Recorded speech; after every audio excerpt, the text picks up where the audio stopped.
아무도 예배하지 않는 찬양 들으시고 우리 강 시작합니다.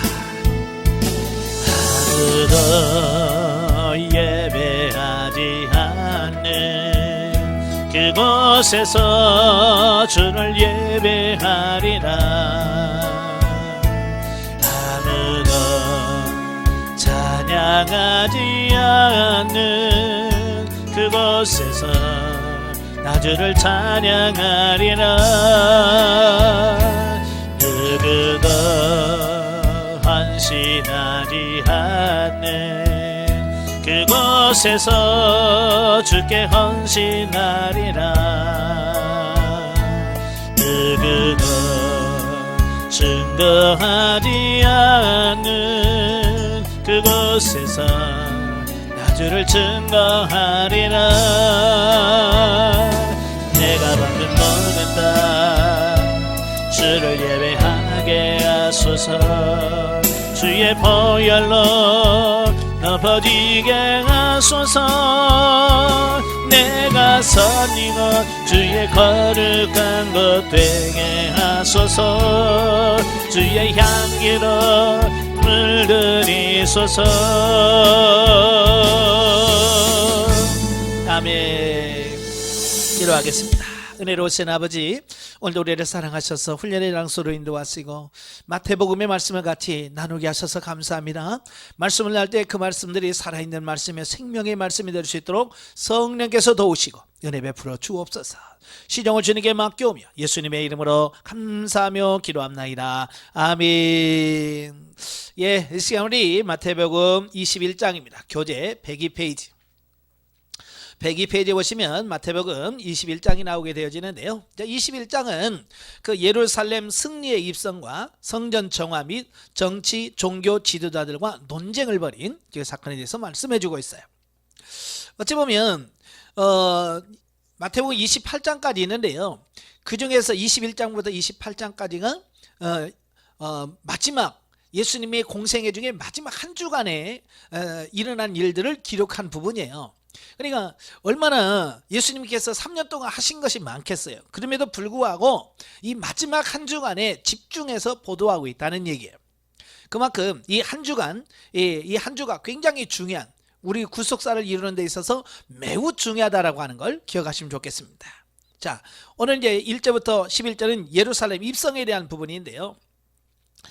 이 예루살렘 입성은 그 고난주간 중에 첫째 날, 첫째 날에 이루어진 일이라고 볼 수 있겠어요. 오늘날로 하면 일요일, 주일날에 벌어진 사건이라고 볼 수 있겠죠. 바로 이제 스가랴 9장 9절에 나귀를 타고 입성하실 것을 예언했죠. 이제 그것을 성취하시기 위해서 예수님께서 나귀를 타고 예루살렘으로 입성하십니다. 참 여기서 중요한 것은 예수님께서는 스스로 예루살렘에 올라가셨다는 겁니다. 예수님이 이번에 올라가시면 뭐예요? 죽어요. 십자가 영을 당하셔. 그럼에도 불구하고 예수님은 고난을 피하는 것이 아니라 고난의 자리로 스스로, 누가 억지로 떼민 것도 아니고 스스로 올라가셔야 된다. 이걸 우리가 깨달으셔야 돼요. 우리는 등 떠밀려서 주의 일을 하면 안 돼요. 아시겠죠? 등 떠밀려서 하는 것이 아니라 자원해서 예수님처럼 자원해서 할 수 있는 그런 삶이 돼야 돼. 그리고 예루살렘 입성할 때 백마를 타고 가시든지 뭐 이런 거 있잖아요. 그런데 나귀를 타고 왔단 말이에요. 이 나귀는 겸손을 상징합니다.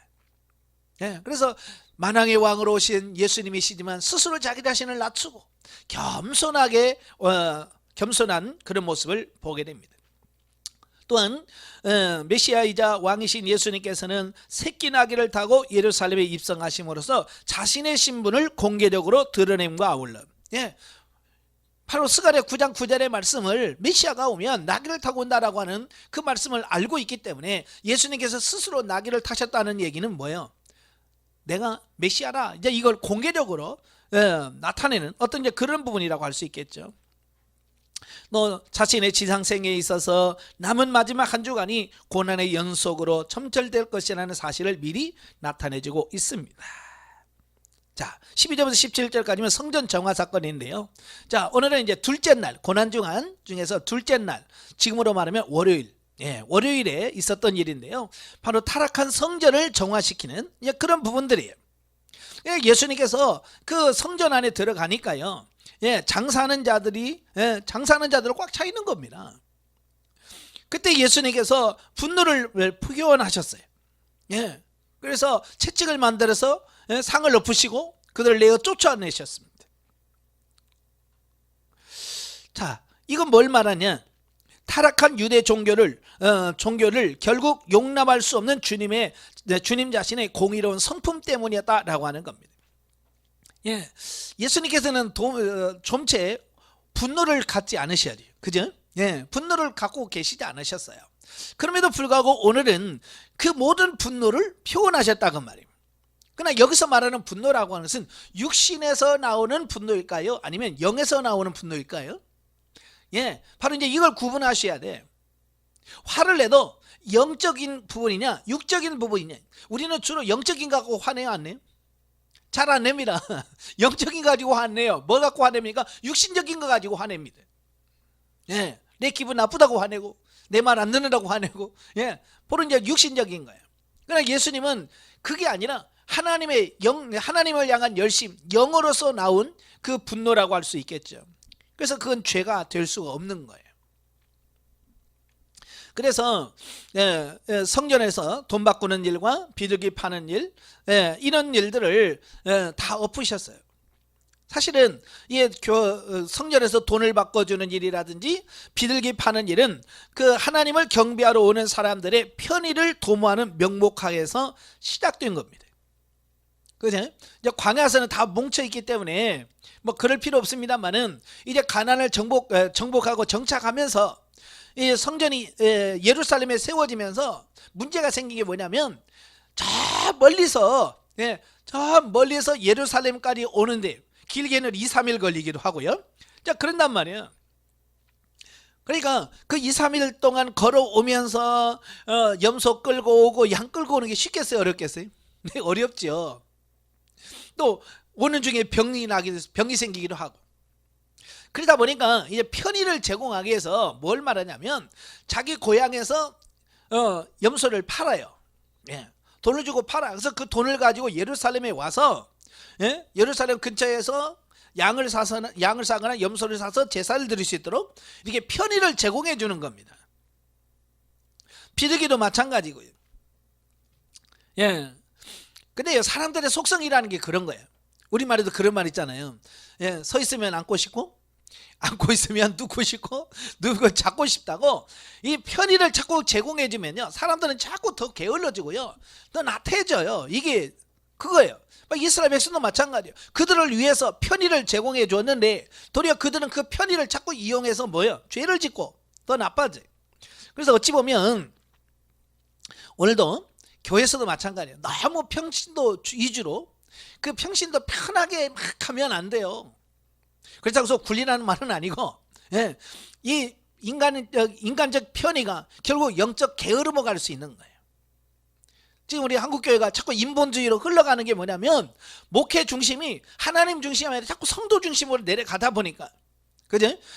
평신도 중심으로, 성도들 중심으로 가다 보니까 교회가 점점 어때요?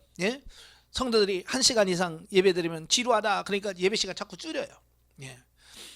그래서 자꾸 편의주의로 가다 보니까 점점 타락할 수밖에 없는 겁니다. 그러나 이것은 하나의 명목일 뿐 실제로는 제사장들과 상인들 간의 이권을 노린 단합으로 생겨난 것이다.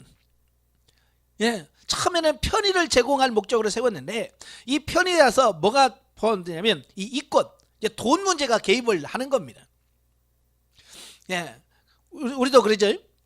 지역마다 물가가 조금씩 다르잖아요. 그러니까 지방에서 파는 물가하고 예루살렘에서 사는 물가가 다른 거예요. 그러니까 그걸 이용하는 거예요. 그래서 성전 주변에서 비싸게 파는 거예요. 예를 들어서 저 동네에서는 10만 원이면 양 사는데 이게 예루살렘에 와서 제사 드리려면 15만 원씩 받는 거예요. 막 넘겨 먹는 거예요. 그러면서 어때요? 이 장사꾼들이 제사장들에게 그 돈을 주는 겁니다. 나눠주는 거예요. 그러니까 이제 그런 것 이권이 개입하면서부터 점점 더 타락할 수밖에 없는 어떤 이런 부분이 생기는 거예요. 돈이 있는 곳에는 반드시 타락이 옵니다. 그래서 저도 그래요. 여러분도 그렇지만 교회에서 어떤 자꾸 장사하고 돈이 오고 가면 안 돼요. 성도들 간에 물건을 팔고, 저도 이제 예전에는 뭐 물건 사서 이렇게 팔고 그러면 여전도에서 기금 마련한다고 해서 뭐 참기름도 사서 팔고 들기름 사서 팔고 자꾸 그래요. 네. 예. 그런데 그게 자꾸 돈이 왔다 갔다 하면 이게 타락하게 돼 있어요. 그래서 교회는 돈이 없어야 돼요. 예. 여기도 마찬가지요. 이 돈이 있는 곳에 문제가 생겨. 그러니까 점점 더 타락할 수밖에 없는 겁니다. 물론 예수님께서 성전 정화하는 것은요 두 번이 있었어요. 초기 사역에 한 번 있었고요. 요한복음 2장에 나오죠. 그러니까 3년이 지났는데도 불구하고 여전히 변화가 있어요, 없어요? 없는 거예요. 그래서 예수님께서는 분노하시는 거예요. 변화가 안 되어지고 새로워지지 않는 강도의 구렬로 바뀌어버린 그 사건을 바라보면서 분노하셨던 거죠. 오늘도 변화되지 않으면 예수님께서 분노하실 겁니다. 자, 오늘도 우리도 마찬가지로 교회나 사역지를 기도하고 봉사하고 하나님을 섬기는 장소로 써야지. 그걸 어떻게 어떤 물질을 위한 어떤 이런 부분으로 사용하면 안 됩니다. 왜냐하면 교회는 어떤 사람의 것이 아니에요. 목사의 것도 아니고 개척한 사람의 것도 아니고 교회 머리는 예수 그리스도입니다.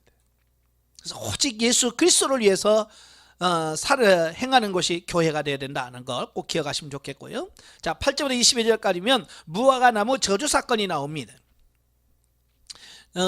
이 사건은 고난주간의 둘째 날인 월요일에 발생한 사건인데요, 일명 무화과 나무 저주 사건으로 불립니다. 자, 예수님께서 아침에 일찍이 예루살렘에 올라가셨는데 시장하셨어요. 그러다 보니까 잎사귀가 무성한 무화과 나무가 있는 겁니다. 그래서 혹시라도 그곳에 열매가 있나 봤는데 없습니다.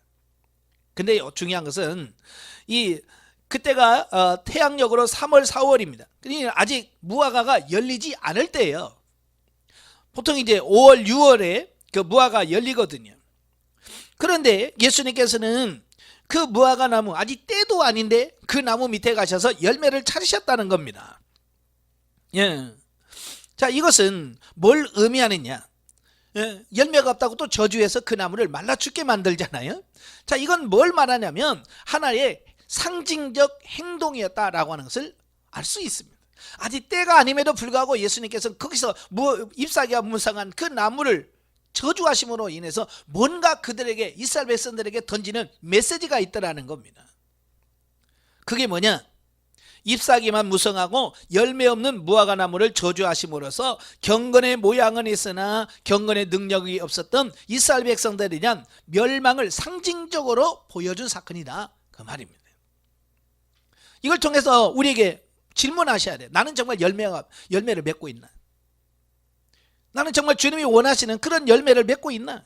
만약에 그 열매가 없다면 오늘 무화과 나무가 저주받은 것처럼 오늘도 주님으로부터 책망받을 거예요. 따라서 이 무화과 나무 저주 사건은요, 성전 정화 사건과 더불어서 이스라엘의 미래에 대한 예언적 사건입니다.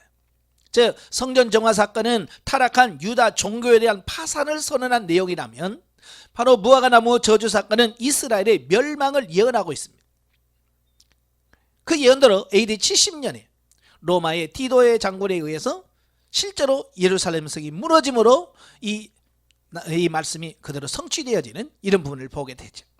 그 다음에 23절부터 27절까지 오면 권위 논쟁입니다. 이것도 이제 고난주간 화요일에 있었던 일인데요, 예수님께서 성전에 들어오셔서 성전도 정화시키지 막 그러니까요, 그때 교권주의자들, 그들은 이제 반감을 갖게 되겠죠. 네가 뭔데 와서 이러냐, 이제 그런 거죠. 그래서 권위에 대한 질문을 던집니다. 도대체 너한테 그럴 권세를 누가 줬냐? 성전을 정화시키는 누가 시켰냐? 이제 그 얘기죠. 그때 예수님께서 참 대답하기 곤란한 겁니다. 그죠? 그냥 내가 했다 그러면 거기도 문제가 생기고, 또 하나님께서 줬다 그러면 신성 모독죄라고 할 거고, 이러지도 저러지도 못하는. 근데 예수님께서는 그들이 왜 그런 질문을 하는지를 알잖아요. 예? 정말로 궁금해서가 아니라 그를 고소할 내용을 찾고자 한다는 걸 아는 거예요. 그래서 예수님께서 그들의 질문에 답하지 아니하시고 도리어 그들에게 질문을 던집니다. 그게 뭡니까? 세례 요한이, 야, 세례 요한의 세례가 하늘로 온 거냐, 땅에서 온 거냐, 사람에게서 낸 거냐 라고 하는 질문을 던지죠. 그들도 이제 곤란한 겁니다.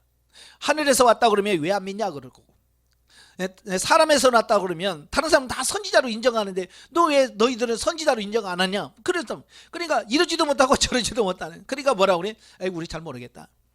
그러니까 예수님은 나도 대답 안 할란다. 그렇게 하지.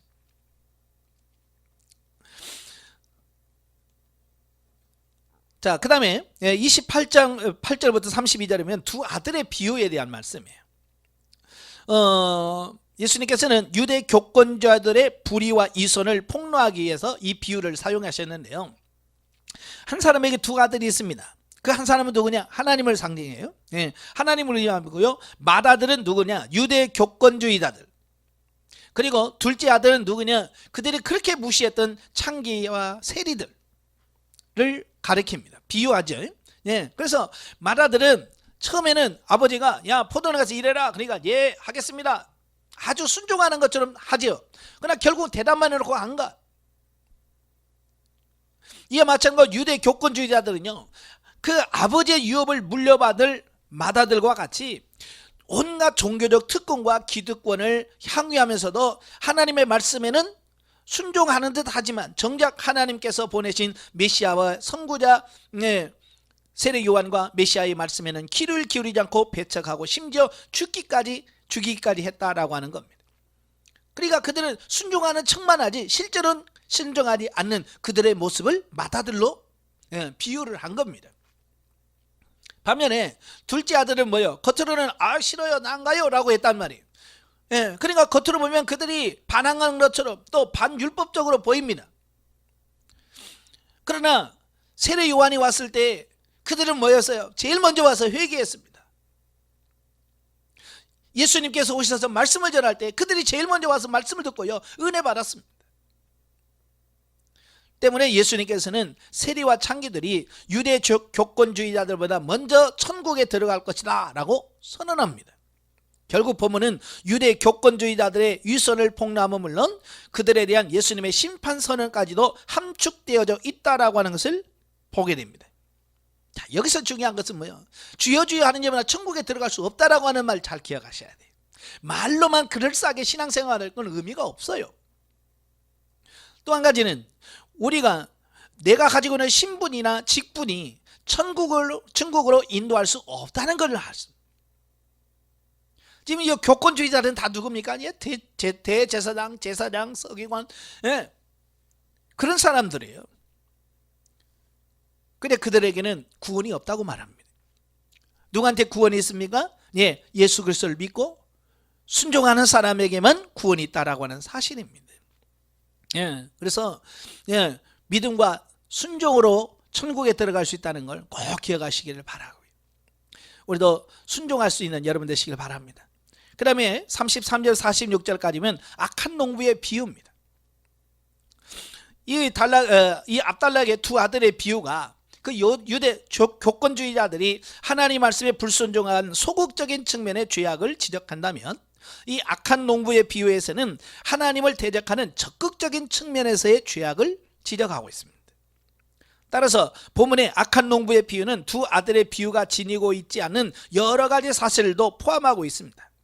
악한 농부로 비유된 유대 종교의 지도자들이 종들로 비유된 하나님의 선지자들을 박해하고 죽였을 뿐만 아니라 심지어는 포도원 주인의 아들로 비유된 예수님마저도 죽이고 말 것이라고 하는 사실을 여기서 밝힙니다.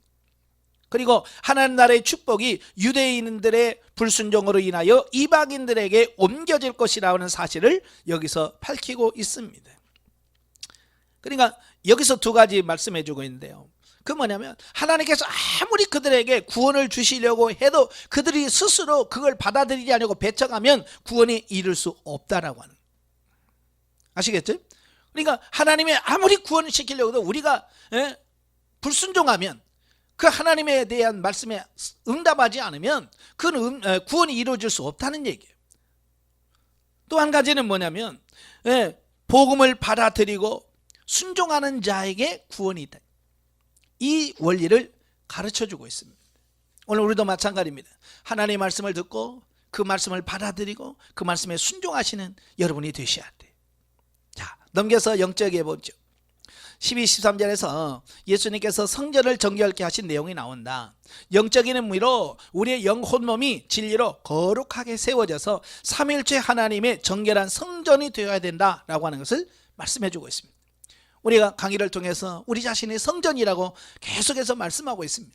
그래서 우리가 신령한 집으로 세워져야 된다라고 말씀하고 있습니다. 세워져야 돼요. 자, 우리의 몸이 욕망을 채우는 곳이 아니라 하나님의 뜻을 알고 행하는 거룩한 성전이 되어야 된다. 자, 22장으로 가죠. 자, 22장도 혼인잔치의 비유와 세금, 부활, 첫째 계명, 메시아 신분에 대한 여러 논쟁들이 나오게 되어지는데요. 자, 1절에서 14절이 이제 혼인잔치의 비유입니다. 예.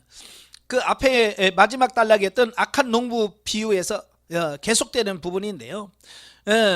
이 혼인잔치는 그 앞단락에서 말한 두 비유가 모두 유대 교권주의자들의 죄악상을 폭로하는 그런 비유였다면, 이 혼인잔치의 비유는 뭐냐면 복음을 무시해버린 이스라엘 민족의 죄와 그에 대한 심판, 또 유대인의 배척으로 인해 복음의 주도권이 이방인에게로 넘어갈 것을, 그리고 종말론적인 심판 등을 보여주는 비유다라고 볼 수 있습니다.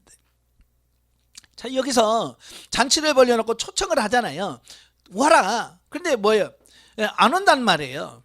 그러니까 천국도 초청에 응해야 하나님의 부르심에 응답하는 자가 들어갈 수 있다라고 하는 것을 말씀해 주고 있고요.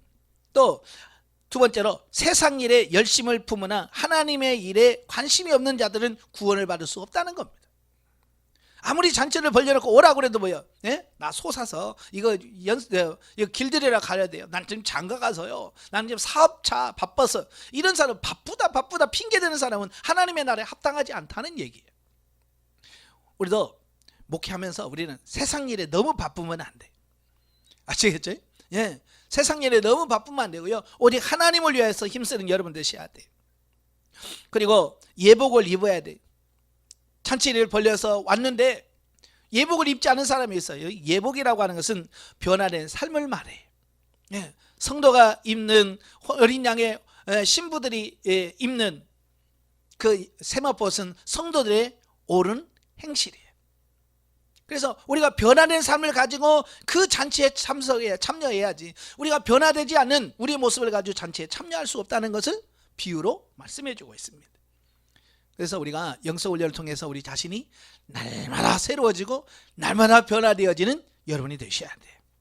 예, 그 다음에 15절부터 22절까지는 납세에 대한 논쟁입니다. 사실 그때 당시 이 납세 문제는 이스라엘 사람들 안에 뜨거운 감자야. 예, 그래서 내야 되느냐 말아야 되느냐 이것 가지고 논쟁이 참 많았습니다. 특별히 바리새인들은 종교적 이유로 세금을 내면 안 된다. 그래서 그렇게 주장합니다. 그러나 헤롯 당원들은요, 헤롯을 중심으로 정치적 이득을 위해서 모인 그 친로마 계열의 사람들입니다. 이제 그들이니까 로마에다 잘 보여야 돼요. 그러니까 뭘 해야 돼요? 세금을 잘 내야 되겠죠. 그래서 원래는 이 바리새파하고 이 헤롯 당원들은요 잘 안 친합니다. 왜? 서로가 안 맞으니까. 예, 오늘날 정치의 여당과 야당 같은 존재죠. 예. 서로는 평소에는 서로 싸우고, 그런데 예수님 죽일 때만 한 마음이 돼서 예수님 공격하는 거죠. 예, 그래서 세금을 내야 되느냐 말아야 되느냐라고. 다시 말하면 세금을 내라 그러면 바리새인들이 벌떼같이 일어나서 야 매국노라고 할 거고, 그렇다고 해서 내지 마라 그러면 또 헤롯 당원들이 쫙 일어나 가지고 말이지, 로마 황제에 대해서 반역을 선동한다라는 죄목으로 고발하려고. 그러니까 이것도 애매하지. 내라고 할 수도 없고 내지 말라고 할 수 없는 그런 관계예요. 근데 예수님께도 그들의 의도를 알잖아요. 왜 그런 질문을 했는지를 아는 거예요. 그러니까 그가 뭐라고 그래? 야, 돈 하나 줘봐. 그래서 돈을 주니까 야, 이 그리 형상이 누구 거냐? 가이사 겁니다. 그래, 가이사의 것은 가이사에게 내고 하나님의 것은 하나님께 바쳐라 라고 하는 말씀을 통해서 그들의 원래 계획했던 모든 것들이 수포로 돌아가게 하시는 이런 부분들을 보게 됩니다. 참, 저는 이 마태복음이나 이 공감복음이면서 그 예수님의 그 대답 있잖아요, 기가 막히잖아요. 예? 어디서 이런 대답을 하셨을까? 이런 지혜, 여러분도 그 지혜를 구하십시오. 아시겠죠? 예. 야고보서 1장 5절에 분명히 말씀하네요. 너희 중에 누구든지 지혜가 부족하거든 후이주시고 꾸짖지 아니하시는 하나님께 구하라. 그리하면 주시리라. 우리가 삶의 현장에서, 목회 현장에서 부딪히는 많은 문제가 있을 때 그걸 어떻게 지혜롭게 풀 수 있느냐, 이건 중요한 거예요. 그래서 지혜를 구하시길 바래요. 그 다음에 이제 23절 33절까지 보면 부활 논쟁입니다. 자, 헤롯 당원들의 또 바리새인들의 시도가 무산되니까 이번에 이제 사두개인들이 등장을 합니다. 이 사두개인들은요, 영적인 존재, 그러니까 영의 존재를 부정합니다. 그 다음에 부활 같은 걸 믿지 않은 극히 극단적인 어떤 이성주의에 빠진 사람들입니다. 예. 그 극단적인 이성주의자들은 예수님이 말씀하신 그걸 이해할 수가 없는 거예요. 특별히 천국이라든지 부활 같은 것은 이성적인 사람일수록 이해가 안 되는 겁니다. 예, 아무리 머리를 굴려도 그 이해가 됩니까? 예, 이성주의는 도저히 진리에 이를 수가 없습니다. 그러니까 그들이 예수님에게 흠을 잡기 위해서 계대결혼이라고 하는, 계대결혼이라는 것을 가지고 질문을 던지죠. 이 계대결혼이라는 것은 형이 결혼했는데 자식이 없이 죽어요. 그럼 그 밑에 있는 동생이 형수와 결혼해서 대를 이어주는 그런 제도를 말합니다. 자, 그러니까 이런 계대 결혼을 끌고 와가지고 예수님이 말씀하신 그 부활 교리가 모순된다, 맞지 않는다, 이것을 증명하려고 한 거죠. 그래서 7 형제가 있는데 이 한 여자와 살았다, 천국 가서 그러면 부활이 있다면 나중에 부활해서 누구 아내가 되겠냐라는 그런 질문이죠. 이게 뭐 초등학생 같은 질문이죠. 저도 유년부 유치부 하다 보면 그 질문이 참 유치하잖아요. 예? 뭐 하나님 몇 살이야부터 시작해가지고 하나님이 남자예요 여자예요 뭐 이런 거 있잖아요. 지금 이들이 질문하는 게 꼭 그런 질문이에요. 그러니까 예수님께서 뭐라고 그래요? 야, 너희 성경을 모르구나. 내가 성경을 잘 몰라서 오해했구나. 예수님께서 지금 그들은 누굽니까? 나름대로 똑똑하다고 지금 잘하는 사람들이에요. 예? 그죠? 똑똑하다고 모든 걸 안다고 생각하는 사람한테 하나님, 예수님께서 너 성경 몰라서 오해했구나. 예? 그 나라에는 시집가고 장가가는 게 없다. 하나님의 나라에는 시집가고 장가가는 게 없다는 겁니다. 이게 몰라서 그런 오해를 한다는 겁니다. 그래서 그들의 무지를 그냥 드러나게 하시는 거예요. 예, 우리도 영적 지각으로 열려 있어야 돼요. 그렇지 않으면 이 사두개인처럼 내가 알고 있는 얄팍한 지식 가지고 성경을 난도질할 때가 많아요. 조금 배웠다고, 조금 안다고 그거 가지고 성경을 무시하고 그러면 안 됩니다. 그 다음에 이제 34절에서 40절까지 보면 가장 큰 계명에 대한 말씀이에요. 예, 이때 당시 이 바리새파가 있었어요. 바리새파들은 그 바벨론 포로 시대 때부터 이제 조금씩 구별된 자라고 하는 뜻으로 이제 조금씩 무리를 가지고 형성을 해요. 그러다가 예수님 당시에는 굉장히 그 파벌이 커졌는데요, 그들은 철저하게 율법을 지키는 것이 목적이에요. 그래서 어떻게 하면 율법을 잘 지킬 수 있을까 고민하다가 그 하나님께서 주신 계명 10계명을 막 쪼개는 겁니다. 예. 물론 이제 하나님을 향한 열심이죠. 어떻게 해야 더 잘 지킬 수 있을까? 그래서 막 쪼개는 겁니다. 그래서 10계명을 쪼개다 보니까 613가지가 된 거예요. 많아요, 적어요? 많지요. 제가 평신도 반에서 10계명 다 외우는 사람 손 들어봐요. 그랬더니 손 드는 사람이 한 분밖에 없어요. 10계명이요. 큰 것도 아니고 10계명도 우리는 10계명도 잘 못 외워. 그런데 613가지 조항을 해놓으면 누가 그걸 다 암송하고 그걸 누가 다 지키겠어요? 못 지켜. 그래서 그들이 613가지로 쪼개놨다가 그 중에서도 중요한 것 248개, 좀 덜 중요한 것 365개 이렇게 분류합니다. 그러니까 이제 분리하면서 문제가 생기는 게 뭐냐면 사람마다 생각이 다르기 때문에 아니 왜 이게 중요한데 왜 빼놔? 그래서 서로 이거 자기들끼리 나누는데 불구하고 이것도 또 나누는 것 때문에 또 이걸로 논쟁을 벌이고 있습니다. 그러니까 예수님을 가지고 이제 그걸 시험에 또 해보려고 하는 겁니다. 이 613가지가 있는데 이 중에서 제일 중요한 게 뭐냐? 이걸 질문한 겁니다. 그러니까 뭘 얘기해도 시비거리가 되는 겁니다. 왜? 생각이 다 다르니까. 그래 예수님께서 거기에 대해서 뭐가 중요하다라고 말씀하고 있지 않습니다. 그래서 중간에 보면 예수님께서 그들의 질문에 대해서 첫째 계명은 하나님을 사랑하는 거다. 그 다음에 두 번째는 내 이웃을 내 몸같이 사랑하라는 겁니다. 예수님께서 가장 중요한 계명을 꼽으셨어요. 하나님 사랑, 이웃 사랑을 꼽으셨어요. 이는 성경의 어느 특정한 계명을 제시한 거라기보다는 구약 성경의 모든 율법을 관통하는 계명이라 율법의 근본 정신을 이야기하고 있는 거예요. 나아가 예수님께서 제시하신 두 계명은 사랑이야말로 모든 율법의 완성이라는 사실을 보여주고 있는 겁니다. 그러니까 여러 가지 뭐 지키고 뭐 이런 거 있지만 사랑으로 하지 않으면 의미가 없고 오직 사랑으로 해야 된다. 자, 그걸 강조한 거죠. 결국 예수님의 말씀은 사랑이 없는 율법 준수는 종교적 형식주의를 초래할 수밖에 없다는 사실을 경고해주고 있습니다. 그러니까 성경에서 전체로 말하려고 하는 게 사랑이거든요. 이게 사랑을 빠뜨리면 안 돼요. 오늘날도 마찬가지예요. 우리가 설교를 하든 뭘 하든 성경에서 말씀하는 것은 근본적으로 사랑을 바탕으로 사랑을 목적으로 주어진 말씀이에요. 그런데 사랑을 빼버리면 어때요? 그 말씀이 사람을 죽이는 말씀이 돼요. 아시겠지?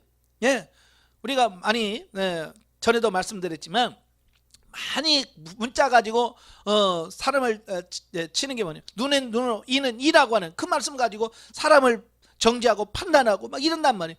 절대 그게 아니에요. 사랑해서 사랑을 나타내는 과정에서 그렇게 나온 거지. 그걸 복수하라는 말은 절대로 아니거든요. 그래서 생명나게의 삶은 사랑의 삶이에요. 그래서 사랑으로 행하지 않으면 생명이 될 수 없다는 거예요.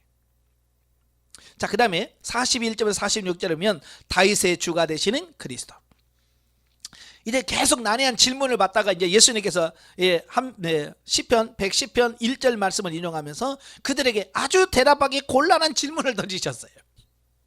하도 질문을 던지고 예수님이 시험하니까 예수님이 딱 한마디 딱 던지신 겁니다. 야, 그리스도와 다윗의 관계. 왜 그리스도를 다윗의 후손이라고 하느냐? 그런 질문을 던지는 겁니다. 이 질문을 하시는 이유는 뭐냐면 바리새인들의 우둔함을 드러내는 기함이에요. 하도 잘난 척하니까. 또 긍정적으로는 예수께서 인성과 신성을 모두 갖추신 분으로서, 즉 육신적으로는 다윗의 자손이지만 영적으로는 다윗의 주가 되신다는 사실을 이 한마디로 딱 정리가 돼버리는 겁니다. 그래서 나중에도 이제 초대교회에서 그 예수님의 신성과 인성에 대한 논쟁이 일어나게 돼요. 영주주의가 발생을 하면서 영주주의자는 절대로 영이 육이 될 수 없거든요. 그들의 교리는 그들의 가지고 있는 생각으로는 절대로 영이 육이 될 수가 없습니다. 그래서 예수님의 신성을 부인하든지 예수님의 인성을 부인해 버려야 돼요. 그래야 그들의 교리가 성립이 돼요. 그러나 성경에서는 예수님을 참 하나님이시면서 참 사람이다, 이걸 강조하고 있죠. 자, 영적에 보죠. 혼인잔치의 비유는 현재적 하나님의 나라를 의미하고 초청받은 자들은 하나님의 택한 백성들을 비유합니다. 14절에서는 이 세상에서 부름받은 자는 많지만 택함을 받는 자는 적다는 말씀을 합니다. 성도가 교회에 나와도 영적으로 거듭나지 못하거나 영적으로 거듭나고 이 땅에서 하나님의 나라를 소유한다 할지라도 영적으로 날마다 새로워지지 않고 의의 세마포 옷을 입는 거룩한 삶을 살지 못한다면 하나님께 인정받는 자가 될 수 없다라고 하는 것을 말씀해 주고 있습니다. 그러니까 우리가 명목상 그리스도인이 되면 안 돼요. 진짜 그리스도인이 되셔야 돼요. 자, 23장이죠. 자, 유대 지도자들에 대한 7대 경고와 예루살렘을 향한 탄식이 나옵니다. 1절부터 12절 유대 종교 지도자들에 대한 책망이 나옵니다. 자, 예수님께서 드디어 이제 그 서기관들과 바리새인들의 그 위선에 대해서 정면으로 반박하시고 비판하시고 책망하시는 이런 내용이 나옵니다. 물론 예수님의 준엄한 비판과 책망은 자신을 대적하는 유대 종교 지도자들에 대한 개인적 원한 때문에 한 것이 아니에요. 누구보다도 하나님의 말씀을 순종하면서 백성을 올바른 신앙의 길로 인도해야 될 책임을 지닌 그들의 위선에 젖어서 오히려 다른 사람들을 멸망의 길로 인도하고 있는 것에 대한 의문이라고 하는 사실입니다. 저와 여러분 지도자잖아요. 그죠? 지도자들은 성도들을 바른 길로 의의 길로 인도해야지 잘 살고 있는 성도들을 시험 들게 하거나 낙심하게 하면 안 되죠. 예. 그래서 본문에 언급되는 서기관과 바리새인들의 잘못은 뭐냐? 예수님께서 그들의 잘못을 책망하는 게 뭐냐? 첫째가 뭐냐? 언행의 불리치다.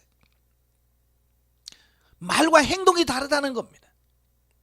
그래서 서기관들과 바리새인들은 모세의 자리, 즉 모세의 율법을 가르치는 위치에 있는 자들이다. 따라서 그들은 율법을 바르게 가르치고 백성들의 본이 되어야 됩니다. 그런데 그들은 본을 보이기는커녕 말만 앞세우는 거야. 말만 그럴싸하게 하는 겁니다. 그리고 그 율법을 백성들을 통제하는 수단으로 사용한다라는 겁니다. 그래서 율법으로 가지고 성도들을 올가맵니다. 올가매서 꼼짝 못하게 만듭니다. 그거 안 돼요. 탈레반이라고 하는 지금 그 아랍 있죠. 그 사람들 하는 게 뭐예요? 종교라는 미명으로 탄압하잖아요. 그죠? 예. 마찬가지예요. 유대교, 예수님 당시의 유대교와 거의 비슷한 거예요. 하나님께서 우리를 죄인을 구원하시고 우리를 돌이키시고 우리를 세우시게 하여 율법을 주었는데 그 율법을 가지고 뭐야? 백성들을 통제하고 억압하고 그런 수단으로 사용했다 그 말이에요. 가끔 보면 우리가 하나님의 말씀을 무기로 일반 성도들을 겁박할 때가 많아요. 저주하고 막 그러고 이렇게 하면 죽어, 하나님께서 심판할 거야 라고 해서 억압하는데 절대로 그렇게 하시면 안 됩니다. 둘째는 하나님보다 사람들의 눈을 더 의식하는 태도입니다. 즉 그들은요 자신의 경건을 과시할 요량으로 기도할 때 이마 또는 왼쪽 팔에 붙였던 경문을 더 크게 만들고 또 겉옷에 내 귀에 장식을 달았던 옷수를 크게 하여 사람들의 눈에 띄도록 했다라고 하는 겁니다. 그러니까 하나님 앞에서 기도하려고 안 하고요, 사람들이 얼마나 나를 기도 많이 한다고 인정해 줄까, 거기다 초점 맞추는 겁니다. 그래서 사람들 앞에서 많은 보는 사람들 앞에서 기도하는 척하고 또 이마에 붙이는 경문이라고 그러죠. 경문 같은 것을 작으면 안 보이니까 크게 갖고 눈에 띄게 만들고 또 옷술, 유대인들이 입는 옷술 내 모퉁이에다가 파란 청색술을 달잖아요. 레이기에 보면 청색술을 달으라고 그랬어요. 그 청색은 하늘의 색을 말합니다. 그러니까 하나님께서는 그 옷에 그 찰랑찰랑 달고 다니는 그 청색술을 바라보면서 너희는 하나님의 백성이야, 하나님 백성답게 살아야 돼 라고 하는 것을 인식하도록 하기 위하여 겉옷에 청색술을 달게 했어요. 근데 다른 사람에게 잘 보이려고 막 치렁치렁하게 그걸 다는 겁니다. 그런다고 해서 더 거룩해지는 것도 아닌데. 아시겠죠? 우리도 이거 참 조심하셔야 돼요. 가끔 보면 우리 목회자 중에서도 그래요. 목사 가운이 아니라 박사 가운이 있고 예, 박사 가운 입고 뭐 예배 인도하고 막 여기다 줄 3개씩 긋고 막 이런 거 있잖아요. 저는 그걸 보면서 참 꼭 저래야 되나? 하는 생각이 들어요. 물론 박사 공부하느라고 고생했겠죠. 그러나 내가 박사로 예배하는 거 아니잖아요. 그죠? 하나님 앞에서 진실되게 해요. 내가 옷을 거룩하게 뭐 좋은 옷, 비싼 옷 입는다고 다른 사람이 나를 존경하고 그렇지 않습니다. 바로 바리새인들과 서기관들이 바로 그 겉으로 드러나는 이런 걸 가지고 자기의 경건을 자꾸 자랑하고 내세우려고 했다는 말입니다. 하나님은 우리 중심을 보지 옷 그렇게 입었다고 하나님 인정하고 뭐 옷 청색줄 크게 달았다고 하나님 인정하고 절대 그러지 않습니다. 셋째는 뭐냐? 지나친 명예욕과 교만입니다. 자, 그들은 항상 사람들에게 대접을 받으며 높임을 받고자 했다는 겁니다. 즉 그들은요 잔치자리나 회당에서 높은 자리를 차지하고자 다투었습니다. 상석이죠. 일명 상석자리예요. 그 다음에 랍비라 칭함받기를 좋아했어요. 이 랍비는 이제 요즘으로 하면 박사님 같은 그런 거죠. 아주 훌륭하신 분들을 높여주는 부르는 호칭이거든요. 그러니까 자기를 그렇게 불러주기를 원하신다는 말이에요. 그 다음에 신앙과 같은 곳에서 인사받기를 좋아한다. 이런 모습은 실로 교만의 극치라 아니할 수 없다. 예수님께서는 이러한 유대 종교 지도자들의 위선적인 신앙생활을 책망하면서 누구든지 자기를 높이는 자는 낮아지고 누구든지 자기를 낮추는 자는 높아지리라는 역설적 진리를 말씀하심으로써 백성들에게 바리새인들의 교만과 외식을 본받지 말고 겸손한 자세로 서로 섬길 것을 요구하고 있다라고 하는 겁니다. 그런데요, 이런 속성이 우리 안에는 없을까요? 그러니까 이 말씀을 주신 이유는 뭐냐면 나는 안 그래가 아니라 내 안에도 그런 속성이 있는가, 내 안에 그런 건 없는가, 내 자신을 살펴보라는 얘기예요. 아시겠죠? 그래서 늘 자신을 살펴서 나도 그런 게 있구나, 아직도 하나님보다 사람의 눈치를 많이 보고 있구나, 아직도 내가 겉모습에다가 신경을 많이 쓰고 있구나, 나도 다른 사람한테 목사님 소리 듣기 좋아하고 이게 대접받는 거 좋아하고 이러면 안 되는 거. 그런 속성이 혹시라도 내 안에 있다면 그런 부분을 철저하게 내려놓고 하나님, 내 안에도 이런 게 있네요, 주님 십자가에서 처리시켜 주세요라고 기도할 수 있는 삶이 돼야 된다. 자, 13절에서 36절까지면 7가지 저주입니다. 본문에는 그 유대 종교 지도자들이 범한 죄악을 7가지로 구체적으로 열거했죠. 그러면서 그것에 대한 심판과 저주를 선포하고 있습니다. 그래서 바리새인들과 서기관들에 대한 저주는 뭐냐? 첫 번째, 천국의 문을 가로막는. 너희는 천국에 들어가지도 못하고 천국을 막고 있다라고 저주를 하고 있고요. 두 번째로, 다른 사람으로 지옥의 자식이 아니라 자식입니다. 지옥의 자식이 되게 한다. 지옥 갈 영혼을 천국으로 인도할 자들이 그 반대로 하고 있다는 겁니다. 셋째, 물질 만능주의에 젖어 있다. 넷째, 율법의 근본 영실을 저버렸다. 다섯 번째, 위선적인 태도. 여섯 번째는 외식적인 태도. 일곱 번째는 선지자들과 의인들을 핍박하고 죽인 것이었다. 그들의 죄악상을 낱낱이 파헤치고 그것 때문에 너희들이 화가 있을 거다. 하나님은 그냥 기분 나쁘다고 우리를 심판하지 않으셔요. 하나님의 심판의 기준은요 너무 명확합니다. 신구약 전체에서 하나님의 심판의 기준은 명확한데 그게 뭐냐? 심은 대로 거두고 행한 대로 받는다는 겁니다. 그들이 왜 그런 저주와 그런 하나님의 심판을 받았냐? 그렇게 행동을 했기 때문에 그럴 수밖에 없다라고 하는 것을 말씀해 주고 있습니다. 그래서 잘 심고 잘 살아야 돼요. 아시겠죠? 잘 심고 잘 살아야 하나님 앞에서 우리가 부끄럽지 않는 그런 삶을 살 수 있어. 하나님 앞에서 칭찬 들을 수 있는 삶이 되어지는 거예요. 37절 39절까지면 예루살렘의 멸망에 대한 예언입니다. 자, 유대 종교 지도자들이 범한 죄악을 지적하면서 저주를 선언하신 예수님께서는 이제 본문에서 유대 종교의 중심지라고 할 수 있는 예루살렘의 멸망을 예고합니다. 이는 하나님의 종, 즉 선지자들을 박해하고 마침내는 하나님의 아들 예수님을 영접하기를 거절할 뿐만 아니라 십자가에 못 박아 죽일 이스라엘 민족에 대한 심판의 선포였다라고 하는 겁니다. 그러니까 괜히 이스라엘을 멸망시킨 게 아니에요. 그들을 멸망받을 수밖에 없는 삶을 살았다는 거예요. 그래서 그들은 하나님의 심판을 자초한 거예요. 그래서 이런 예수님의 예언이 결국 AD 70년에 로마의 디도라고 하는 장군에 의해서 예루살렘이 파괴됨으로 말미암아 그 예언이 그대로 성취되어진 겁니다. 우리도 하나님의 말씀대로 살지 않으면 반드시 하나님의 심판이 있습니다. 징계 있습니다. 잘 살아야 돼요. 영적 예보죠. 3절에서 24절에는 작은 죄는 짓지 않으려고 애쓰면서 큰 죄에 대하여는 무감각하여 죄 가운데 있는 삶에 대하여 책망하시는 말씀이다.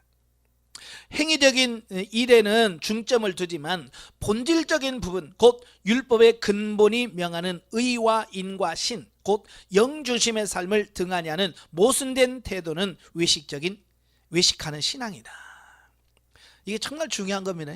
정말 하나님이 우리가 신앙생활 하면서 정말 외적인 어떤 게 아니에요. 정말 하나님이 찾으시는 그 내면적인 정말 중심적인 부분을 찾으셔야 돼요.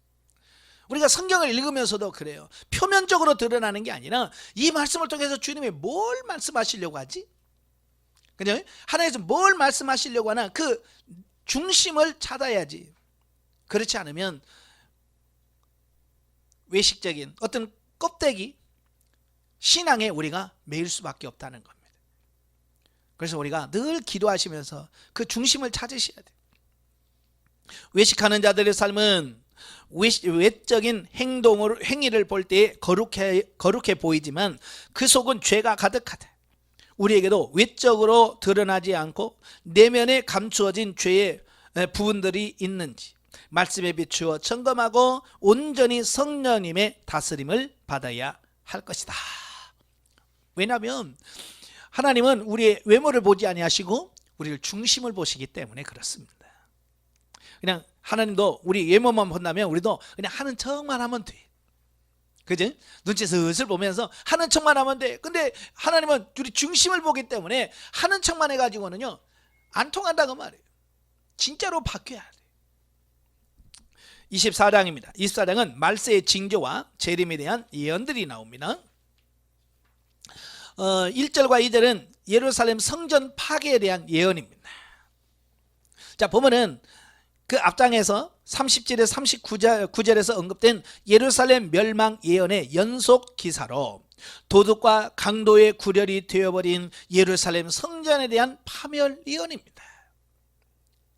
제자들은 뭘 봅니까? 예, 성전의 외모를 봅니다. 그래서 뭐라 그래요?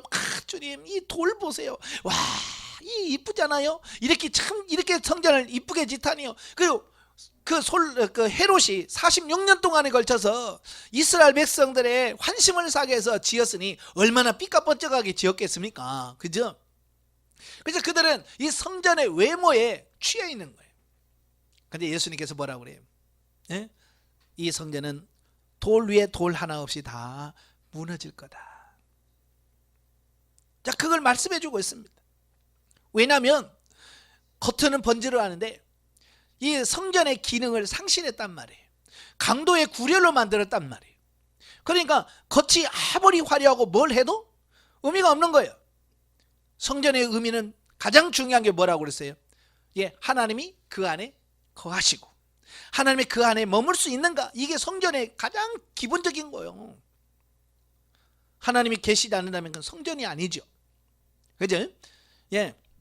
그래서 에스겔서를 보면 그래요.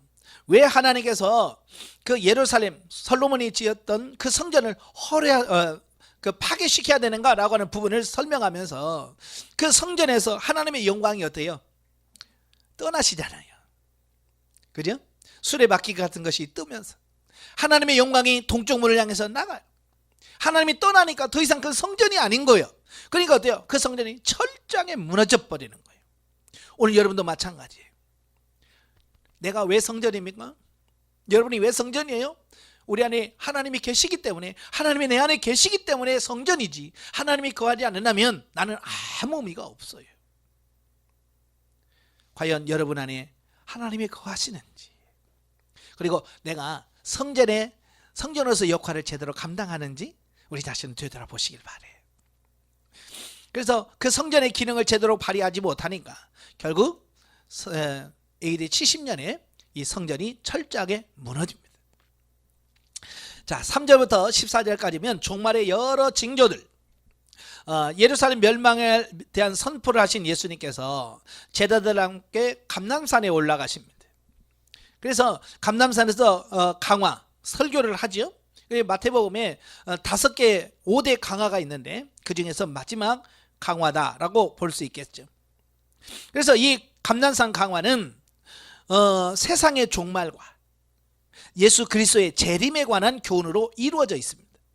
그래서 요한계시록과 더불어 기독교 종말론의 중요한 골격을 형성함은 물론 소계시록이라고도 불리기도 합니다. 자, 본문에서 말세의 징조 4가지를 제시하고 있습니다. 말세가 되면 이런 징조들이 나타날 거다라고 4가지 징조를 말씀하는데, 첫째가 뭐냐? 거짓 선지자의 출현과 미혹하는 자가 많아질 거라고 하는 사실을 보게 됩니다. 쉽게 말하면 말세가 되면 이 거짓 이단들이 많이 나올 거다. 지금 시대를 보면 어때요? 이단들이 참 많지요. 예. 들어보지도 못한 이단들이 계속해서 생기고, 이제 아예 표면적으로 드러난 이단도 있지만 아직 표면적으로 드러나지 않은 이단들도 얼마든지 많은지 몰라요. 산골짜기에서 아니면 지하 어디서 자기가 교주 노릇을 하고 있는 그런 사람들이 얼마나 많은지 모릅니다. 자기가 재림 예수라고 그러고, 예? 그런 사람들이 수없이 많습니다. 벌써 몇 년 됐네요. 우리나라에 종교를 관장하는 종교국이 있어요. 그 종교국에 가면 우리나라에 등록된 여러 종교들이 많은데, 그 종교국에 와서 종교로 등록하는 사람 중에서 내가 예수다라고 한 사람이 우리나라에 몇 명이나 될 것 같아요? 몇 명 안 될 것 같죠? 몇백 명입니다. 이 좁은 대한민국 땅덩어리 안에 내가 재림 예수요 라고 말하고 종교에 등록하는 그 종교만 200 몇 개래.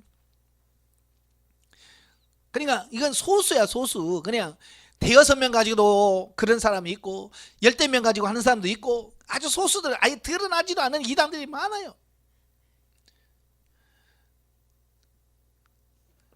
마지막 때가 되면 그런 사람들이 늘어날 거라는 겁니다. 그래서 우리가 이거 잘 조심해야 되고요. 둘째는 뭐냐? 전쟁과 기근과 지진 현상들이 많이 나타날 것이다 라고 하는 겁니다. 참 제가 어렸을 때만 해도 지진 얘기 듣기는 거의 지진이 일어났다 뭐 잘 들어봤어요? 잘 못 들어봤어요. 근데 요즘 뭐 그냥 지진이 뭐 너무 흔하게 일어나. 옛날 우리나라는 지진 안전국이라고 하는데 이제는 우리나라도 이제 지진 안전국이 아니죠. 예, 그래서 건물을 지을 때 내진 설계하게 되고, 그래요. 왜? 우리나라도 지진이 일어난다는 겁니다. 그러니까 지진이 일어난다는 것은 그만큼 이제 주님이 말세가 다가오고 있다는 하나의 징조입니다. 세 번째는 세상의 성도들에 대한 박해 및 거짓 선지자들의 출현과 불법의 성행이 나타날 것이라고 말씀을 합니다. 넷째, 모든 민족에게 복음이 전파되는 될 거다라고 하는 말씀이고요. 자, 이 가운데 전자의 2가지, 그러니까 첫째 거짓 선지자의 출현과 전쟁과 기근과 지진 현상들이 나타날 거라고 하는 것은 그 세상 종말에 있어서 초기에 일어날 일들이에요. 초기에 이런 일들이 많이 일어나게 되고, 후자 2가지는 종말의 후반기, 후기에 절정에 이르렀을 때 일어나는 현상이다라고 말씀드릴 수 있습니다. 그러니까 이런 부분들을 보면서 지금이 이제 시작되었구나. 그죠? 그러니까 지진이 일어나고 막 전쟁이 일어나 이런 부분을 보면 끝이다가 아니에요. 이제 시작이구나. 시작에 불과하다고 그랬어요. 예수님. 그러면서 갈수록 어때요? 이제 성도들이란 박해가 심해질 겁니다. 그리고 복음이 전 세계 다 전파가 되어지는 그런 결과를 가져오게 됩니다. 예. 그 다음에 15절부터 28절까지면 마지막 대환란에 대한 말씀. 자, 보면은 세상 종말에 있게 될 대환란의 참혹함에 대한 예언으로 종말의 때에 성도들이 취해야 될 태도에 대해서 말씀하고 15절부터 20절까지 말씀합니다. 자, 하나님께서 그 택한 백성들을 위해 환란의 때를 감하실 거라는 사실이 21절부터 22절에 나옵니다. 그리고 그리스도의 재림과 관련된 교훈들이 23절, 28절에 나오게 되어지는데요. 자, 본문에서 성도들로 하여금 종말의 때에 일어날 일들에 대하여 두려움에 빠져서 믿음을 저버리지 않도록 하기 위한 목적에서 주어졌다라고 하는 겁니다. 예. 그러니까 예수님께서 왜 이런 말씀을 하냐면 마지막 때가 되어서 이런 현상들이 벌어졌을 때에 거기서 두려워하지 말고 계속해서 때가 왔구나 라고 해서 믿음을 지키고 승리할 수 있도록 하기 위해서 주어진 말씀이라고 하는 사실이에요. 그러니까 7년 말세의 7년 대환란은 여러분 7년 대환란을 견딜 만한 사람이 몇이나 될까요? 여러분 어떻게 견딜 수 있겠어요? 자신 없어요? 예, 저도 예전에는 참 자신이 없었어요. 예, 너무 자신이 없었어요. 자, 그런데 영성훈련 받고 이렇게 하다 보니까 내 힘으로 안 되는구나. 하나님께서 보호하시고 지켜주셔서 하나님이 함께 하니까 이게 되는구나. 이제는 자신이 있습니다. 왜? 내 힘이 아니라 주님께서 지켜주시고 보호하시면 가능하다는 걸 알기 때문에 그런 거예요. 전에는 자신이 없었어요. 왜? 내가 혼자 이걸 이겨야 된다고 생각하니까 이길 자신이 없었던 거예요. 오늘 여러분도 마찬가지예요. 여러분 혼자서 이기는 게 아니에요. 주님 뭐라고 했어요? 내가 너희와 항상 함께 하리라. 내가 너희를 보호해 주겠다라고 말씀해 주고 있습니다. 그렇다고 해서 우리가 그냥 무방비로 가면 안 돼요. 철저하게 준비하셔야 돼요. 왜 하나님께서 자꾸 우리 하나님을 잘 믿는 우리 성도들에게 자꾸 고난을 주시냐면 이 고난을 통과하면서 마지막 7년 대환란을 준비하도록 하시는 하나님의 손길인 거예요. 아시겠죠? 그래서 이런 작은 고난들을 통과하면서 말세는 이보다 더 큰 건데, 그래서 작은 걸 통과하면서 큰 것을 예비하고 준비하는 어떤 이런 부분을 보게 돼요. 마치 예방주사라는 게 뭐예요? 약한 바이러스를 몸에다 넣어주는 겁니다. 그죠? 예. 약한 그 바이러스를 우리 몸에다 집어 넣는 주므로 우리 몸이 어때요? 그가 싸워보면서 그 바이러스에 대한 대항력을 키우는 겁니다. 면역력을 키우는 겁니다. 그래서 진짜가 와도 어때요? 한번 싸워본 그게 있기 때문에 쉽게 싸울 수 있다라고 하는 게 그게 예방주사예요. 하나님도 마찬가지예요.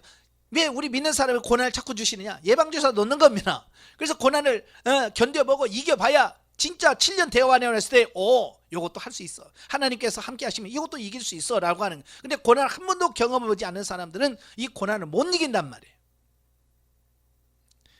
그래서 여러분 고난에 감사하고 잘 통과하시기를 바래요.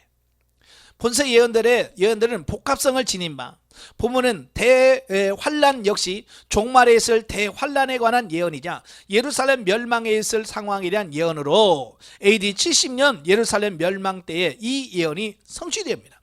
이 1차 성취돼요. 1차 성취는 결국 마지막 때 예수 그리스도가 재림하실 때 이 말씀은 세상 종말의 성취를 우리가 미리 믿게 만드는 부분이라고 말이에요. 1차 성취됐다면 2차도 성취될 거라는 확신을 갖는 거죠. 자, 29절부터 31절까지 보면 예수 그리스도의 재림과 관련된 상황. 자, 보면은 그리스도의 재림 때에는 천지가 개벽하게 될 것이라는 사실을 말씀합니다. 자, 또 그리스도께서 초림하실 때 초라하고 비천한 모습과는 달리 그 능력과 영광 가운데서 구름을 타고 모든 사람들이 볼 수 있게 공개적으로 오실 것을 보여주고 있습니다. 자, 예수님이 초림하실 때는요, 진짜 초라하게 오셨어요. 마구간에서. 그죠? 마구간에서 태어나시고요, 진짜 가난하게 사셨어요. 왜? 우리의 구원자로 오셨기 때문에. 가장 낮은 자까지 구원하시기 위해서 예수님께서 가장 낮은 자리로 왔습니다. 그러나 재림은 달라요. 재림은 구세주로 오는 것이 아니라 심판주로 오십니다. 심판주로 오시기 때문에요, 영광 중에 오시는 겁니다. 구름을 타고 오시는 겁니다. 이걸 비유로 말하면, 예전에 제가 어렸을 때 그 암행어사라는 그 프로그램이 있었어요. 드라마. 예? 거기 보면 그 암행어사가 처음에 정말 그 고을에 들어가서 사또가 진짜 정치를 잘하나 안 하나 할 때 알아볼 때는 어떤 옷 입고 갑니까?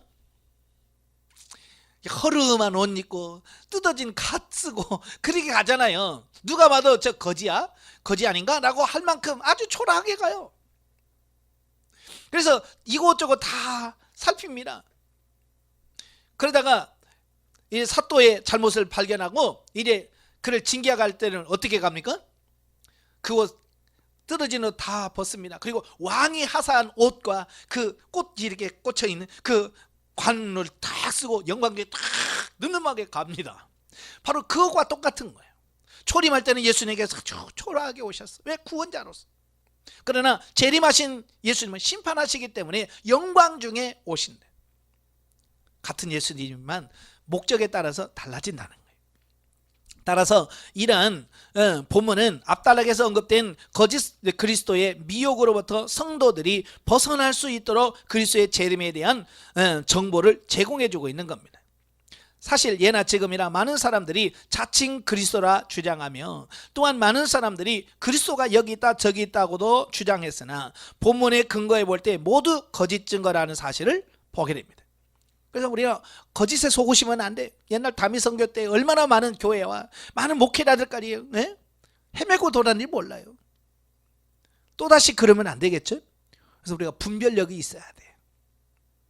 본문에 언급된 예수 그리스도의 모습은 왕이 자기 도성으로 위엄 있게 개선하는 광경을 연상케 하는 것으로 종말의 그리스도께서 만왕의 왕으로 이 세상에 위엄 있게 임하실 찬란한 모습을 보여주고 있다라는 겁니다. 자, 32절부터 51절까지 보면 그리스도의 재림 시기에 관한 교훈. 자, 예수님께서는 그 재림의 시기에 대하여 설명하면서 무화과 나무 비유와 또 노아 홍수 때, 그다음에 집주인의 비유, 두 종의 비유를 통해서 계속해서 예수님의 재림 때가 어떤 현상이 일어날 거냐라고 하는 부분을 설명해 주고 있습니다. 그러나 이 비유의 핵심 내용이 뭐냐? 이 비유에서 주는 핵심 내용이 뭐냐면 재림 시기의 불예측성이라고 말씀할 수 있어요. 다 뭐냐면 언제 임할지 모른다는 거예요. 여기서 이제 특히 우리가 잘 알아야 될 것은 이제 무화과나무 비유, 무화과나무 잎이 피고 가지가 연하해지면 여름이 가까운 줄 알라, 그런 말씀이 있잖아요. 그 말씀을 세대주의자들이 그대로 그냥 그걸 문자적으로 받아들였어요. 그래서 무화과나무는 이스라엘을 상징한다. 그래서 잎사귀가 나고 가지가 연해진다는 것은 이스라엘이 나라가 없다가 독립을 할 거다. 그러면 그때부터 이제 재림이 오실 때가 된다. 이렇게 생각하는 겁니다. 그래서 세대주의자들이 바로 이스라엘이 독립한 1948년을 이제 이스라엘 회복의 시기로 본 겁니다. 그래서 그 뒤로부터 한 세대가 뭐예요? 30년이잖아요. 그래서 88년 또 82년 그때 주님이 오신다고 예언한 이유가 바로 이런 거예요. 이걸 문자적으로 해석해 버린 거예요. 그래서 실수한 거예요. 예수님께서 이걸 그렇게 말씀하신 거 아니라 주님의 시기가 이렇게 가까웠다라고 하는 것을 그런 현상을 통해서 이해하라고 하는 말씀이죠. 즉 재림의 때는 노아 홍수 때와 마찬가지로 이미 예고된 일입니다. 그죠? 노아 홍수는 이미 하나님께서 노아에게 야 홍수가 일어날 거야 방주 지어 다 예고한 거예요. 그냥 갑자기 온 게 아니에요. 이미 예고되었어요. 또한 예수님께서 종말에 나타날 여러 징조에 대해서 말씀합니다. 따라서 이런 징조들을 통해서 그때를 분별할 수가 있는 겁니다. 다만 그 정확한 시기와 때는 아무도 알 수 없고 오직 하나님만 아신다라고 하는 겁니다. 우리가 알 수 있는 거 뭡니까? 대충 때가 왔다, 가까이 왔구나 라고 하는 것을 우리가 알 수 있지만 정확한 날짜와 시는 하나님만이 아신다라고 하는 겁니다. 그래서 지금 예수님이 언제 온다, 몇 월 며칠, 몇 년 몇 월 며칠 말하는 사람은 그만큼 교만한 자예요. 분명히 뭐라고 그랬어요? 모른다고 그랬어요. 예수님이 심지어 나도 모르고 천사도 모르고 아버지만 아신다고 그러는데 그걸 안다라고 하면 그건 진짜 교만한 거죠. 그죠? 그래서 우리도 자꾸 하나님 몇 월 며칠로 오세요? 라고 물을 필요가 없어요. 아시겠죠? 그건 우리가 물을 게 아니에요. 우리가 할 수 있는 것은 뭐냐? 그날을 준비하는 거지. 예, 그 날짜에 집중하면 안 돼. 날짜에 집중하면 이장님처럼 그렇게 돼요. 몇 년 몇 월 며칠이라고 날짜를 말하게 되고 그것으로 인해서 많은 사람들을 또 시험 들게 만들고 많은 사람들이 그 사건을 통해서 뭐예요? 아이고 예수님 재림 그건 없는 거야, 꾸며낸 거야 라고 해서 아예 재림에 대해서 말을 못하게 만들어버리는 어떤 그런 계기가 된 거예요. 사단들은 앞으로도 계속 그런 일들을 만들 거예요. 왜? 그래야 성도들이 안 믿으니까. 양치기 소년이라는 말 있잖아요. 그죠? 늑대다 그래서 도우러 와요. 그게 농담이지롱 그러죠. 몇 번 하고 나니까 진짜 늑대가 왔는데 늑대다 그래서 동네 사람이 와요 안 와요? 안 와요. 저놈 또 심심해서 또 저러겠지? 안 가요. 마찬가지예요. 재림이다 몇 년 몇 월 며칠이다 자꾸 몇 번 하면 이제 사람들이 아예 안 믿어요. 진짜 주님 와도 에이 또 뭐 진짜겠어 또 거짓말이겠지 라고 말한단 말이에요. 그런 양치기 소년 같은 이단들이 수없이 나타날 거예요. 그러니까 우리가 정신을 바짝 차려서 분별해야지. 아시겠죠? 예. 이처럼 재림의 시기가 비밀에 감춰져 있는 이유는 뭐냐?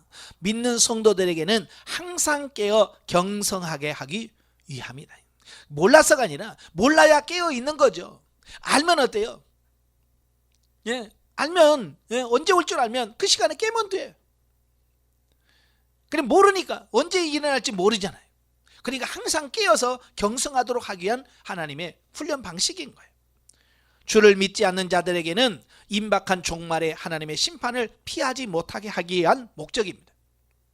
그러니까 믿는 자들에게는 깨어있기 위함이고 믿지 않는 자들에게는 하나님의 심판을 피하지 못하도록 하기 위한 목적으로 하나님께서는 그걸 날짜를 알려주지 않으시더라라는 겁니다. 자, 영적의 버전. 자, 본장에서 예루살렘의 멸망과 종말에 대한 말씀을 통해서 종말론적인 바른 신앙 태도를 가질 것을 말씀하신다. 종말론적인 신앙이란 예수님의 재림을 준비하는 마음으로 하루의 삶을 부끄럼 없이 진리로 자신을 세우는 태도를 말한다. 예, 데살로니가 교회처럼 그냥 할 일 없이 하늘만 쳐다보고 주여 어서 오십시오 이런다고 종말이 아니에요. 예? 우리가 진리로 세워지고 영적으로 성숙하면 하나님이 하실 일을 깨닫고 미리 준비할 수 있도록 예비하신다. 이제 정말 여러분 영적으로만 깨어 있다면 하나님이 다 여러분에게 알게 하시고요 깨닫게 하신단 말이에요. 45절 51절에 보면 하나님 앞에 착하고 충성된 종이 될 것을 말씀하고 있다. 하나님께서 우리에게 먼저 진리를 깨닫게 하신 것은 하나님의 택한 백성을 가르치고 깨우쳐서 함께 주 앞에서 옳게 세워지기 위함이다. 따라서 우리가 충성되고 지혜로운 종이 되어 자신도 날마다 새로운 영의 양식을 먹고 진리로 든든히 서야 될 뿐만 아니라 때를 따라 일용할 양식을 이웃에게 나눠주는 그런 사람이 되어야 한다는 거 꼭 기억하시기 바랍니다. 기도하겠습니다. 은혜로우신 아버지, 오늘 말씀을 통해서 참 많은 것을 깨닫습니다. 우리가 사는 시대를 말세라고 말합니다. 이 시대에 정신을 차리고 근신하여 깨어서 정말 하나님 앞에 바로 설 수 있도록 우리를 도와 주시옵소서. 예수님의 이름으로 감사하며 기도합나이다. 아멘. 하나님께 드립니다.